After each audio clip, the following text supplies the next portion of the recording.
just was thinking, imagine not liking a nigga, and then every time you see him or picture him on Instagram or anything, every time you see this nigga, you gotta think about, damn, this really stuck his dick in my system. Yo, what's up, fam? Listen to this. Today, we're jumping straight into one of the wildest rap beef shaking Louisiana right now. No cap, this is intense. We're talking NBA YoungBoy versus Fredo Bang. And trust me, the flames just got reignited in the most explosive way.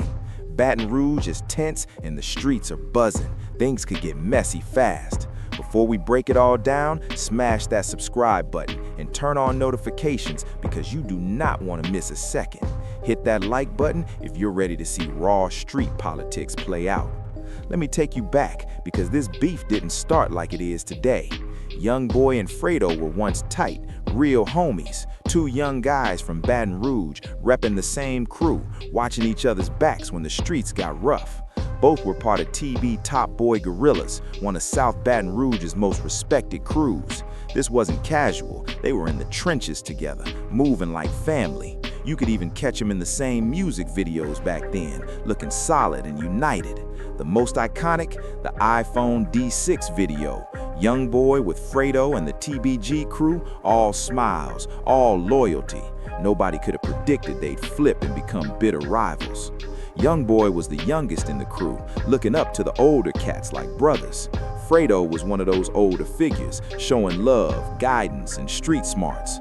But the streets turn fast, and allies can become enemies in a heartbeat. To understand how it all popped off, we gotta talk about G-Money.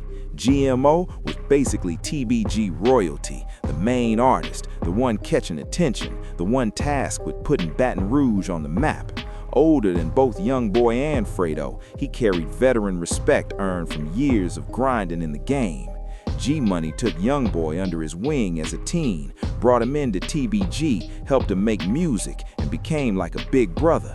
YoungBoy even dropped Life Before Fame while with TBG, but it didn't blow up as expected. Here's where it got messy. While YoungBoy was grinding, G-Money started getting all the spotlight. YoungBoy felt overlooked, like nobody really saw his talent. That simmering resentment began to grow. The real breaking point? G-Money allegedly crossed a line on his track Poor One that YoungBoy could not forgive. Yo, check this. Remember when you used to kick it with your little brother? I used to call you my big brother, but then things went sideways. G-Money supposedly disrespected YoungBoy's sister and flaunted it on Instagram. Yeah, right there in front of everybody. That's the kind of betrayal that turns brothers into enemies fast. G-Money later admitted it happened long ago, and initially, YoungBoy didn't trip. But once he started blowing up, that disrespect hit differently and couldn't be ignored. After that, YoungBoy bounced from TBG to focus on building his own NBA brand, and the TBG crew saw it as disloyal. Then it got worse. YoungBoy's cousin, Isla, was murdered. Isla was tied to BBG, who were beefing with TBG. After his death, YoungBoy went on a revenge mission, landing in jail on attempted murder charges. The streets buzzed, TBG affiliates were suspected, and YoungBoy's time behind bars only added fuel. The beef kept escalating. G-Money and TBG threw shots at YoungBoy in their tracks, and when he got out, he came back swinging harder. September 2017 became a turning point.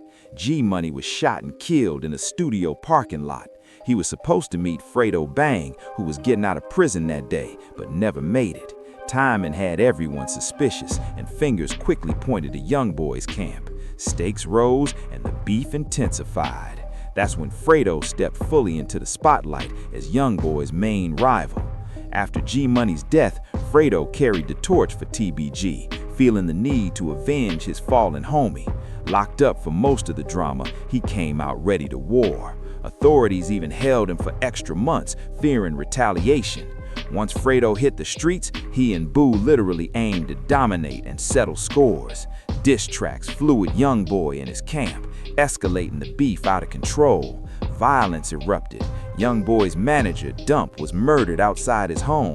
Boo, literally Quick, was killed outside his apartment. Baton Rouge was caught in the crossfire.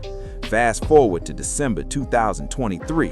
After years of deadly tension, YoungBoy and Fredo got on a phone call. This wasn't clout, it was grown men realizing the beef went too far. Fredo explained it like this: basically, us talking, never been a problem. Social media hypes it, songs and lines, that's all. Challenge each other as artists, but it was never real beef.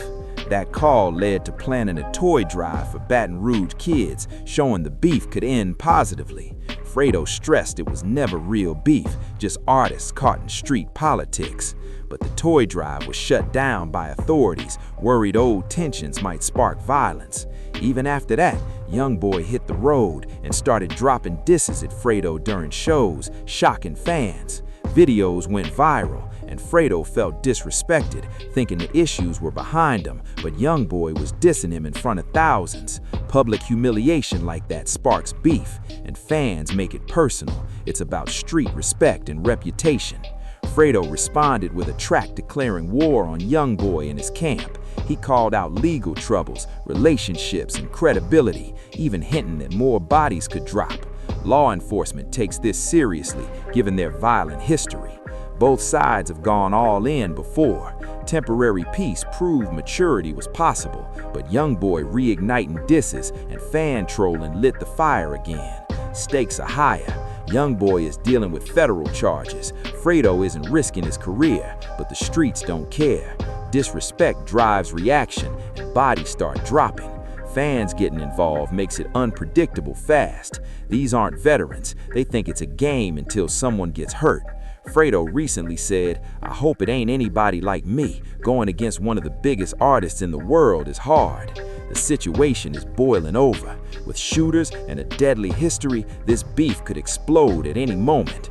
They proved they could squash it once. The phone call and toy drive showed awareness of community damage, but ego and disrespect don't respect reason, especially with millions watching. This is a perfect example of how fast calm turns deadly in rap. YoungBoy and Fredo had a chance to lead and show that beef doesn't need bloodshed. Instead, they're back at square one, and more lives could be lost over pride.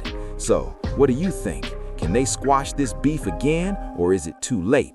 Drop your thoughts, subscribe, hit notifications, and smash that like button. And share this video. We bring the heat daily, and tomorrow's upload is going even deeper.